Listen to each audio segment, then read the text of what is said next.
Cash versus accrual accounting methods. Why is it important to understand the difference between cash basis accrual basis accounting? There are only two ways of recording transactions in accounting. Businesses can either use the cash basis or the accrual basis method of accounting. The difference between cash basis and accrual basis accounting is one of the most confusing concepts for individuals when it comes to accounting. This is something everyone struggles with at all levels. It is important at all levels of management, even in entry-level management, where entry-level managers are required to perform accounting tasks when they are required to treat projects like small businesses. A cash or accrual basis is the method of how a business books their revenues and costs. It affects how a business's reports look, and it has an impact on how a business prepares its taxes. Accounting under the cash basis is a much simpler method. However, financial statements can be very misleading under the cash basis. Transactions are only recorded with cash in the form of cash receipts and cash payments. As cash is received, revenues are recorded on the dates that the payments are received. When the cash is paid, expenses are reported on the date they are paid. The cash method is not allowed generally under generally accepted accounting principles. It's typically used by small businesses who do not have a larger number of shareholders and/or creditors that typically do not have to comply with GAAP. It's an easier method to follow as it requires less knowledge of accounting concepts and principles. However, it does a good job of tracking a business's cash flow. Under the accrual basis, transactions are recorded at the time the effect of each transaction occurs. When revenue is earned, it is recorded at the time it was earned, regardless of when payment is received. When expenses are incurred, they are recorded when they are incurred and not at the time they are paid.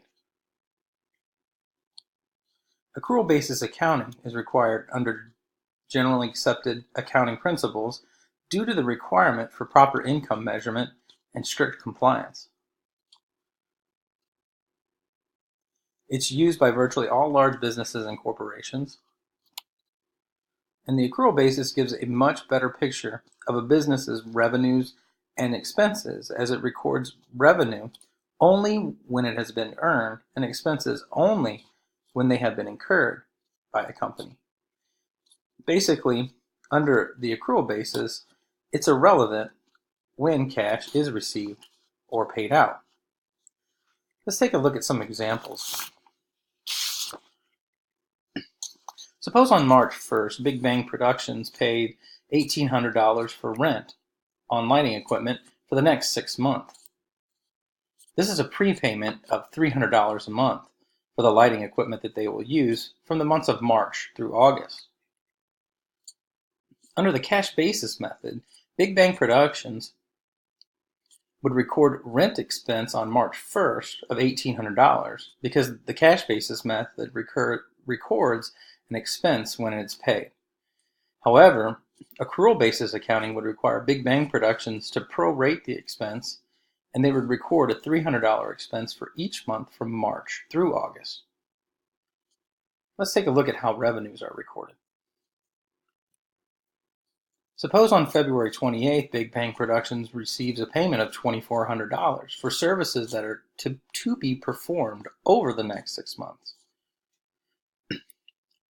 Under the cash basis method, Big Bang Productions would record $2,400 of revenue on March 30th when the cash is received. The accrual basis method would require the revenue to be recorded only when it is earned. Big Bang Productions would then have to record $400 of revenue each month for the next 6 months, beginning in April.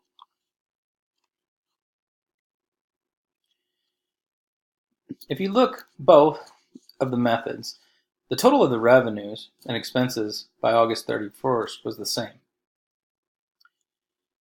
Now, hopefully you can see that the timing and recognition of revenues and expenses is the key difference between cash basis and accrual basis accounting methods. In order to understand this a little better, we're going to take a closer look at the concepts of accrual basis accounting that do not apply to cash basis accounting. The time period concept. The only way a business can know with 100% certainty how well it's operating would be for it to sell off all their assets, pay their liabilities, and distribute funds to its owners. However, this would not be practical. Since most businesses need periodic reports, the time period concept assumes that a business's activities can be sliced into smaller time segments and that reports can be generated for those specific periods. The accrual basis method of counting helps facilitate this. The time period concept allows businesses to slice up activities into segments and produce financial statements for those specific periods. The revenue recognition principle tells accounts when to record the revenue. It requires companies to record the revenue when it has been earned and not before. Then, at the time the goods or services have been delivered and recorded, the earnings process becomes complete. So the revenue recognition principle tells accountants when to record the revenue and the amount of the revenue to record.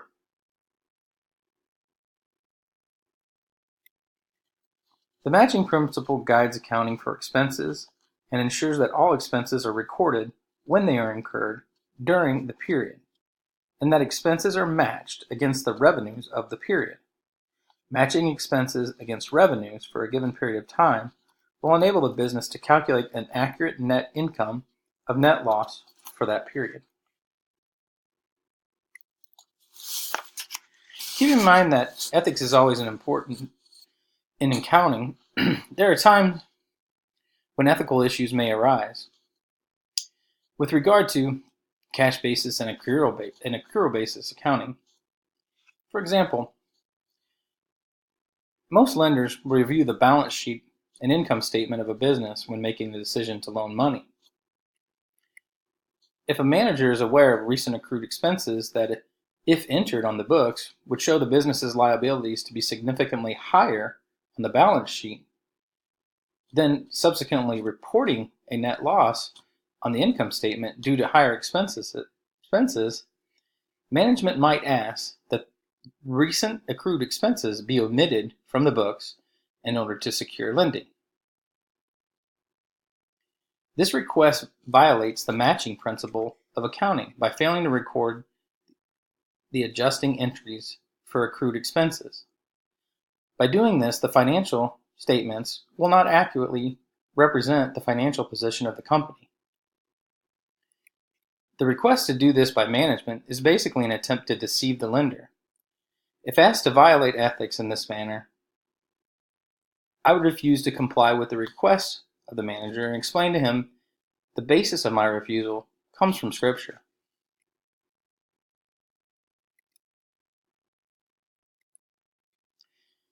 Proverbs 10 verse 9 says that whoever walks in integrity walks securely, but he who makes his ways crooked will be found out. As you can see, there are major differences between cash basis and accrual basis accounting. While most small businesses tend to use cash basis accounting because of its simplicity, the concepts and principles of accrual accounting allow much more flexibility in reporting for larger businesses.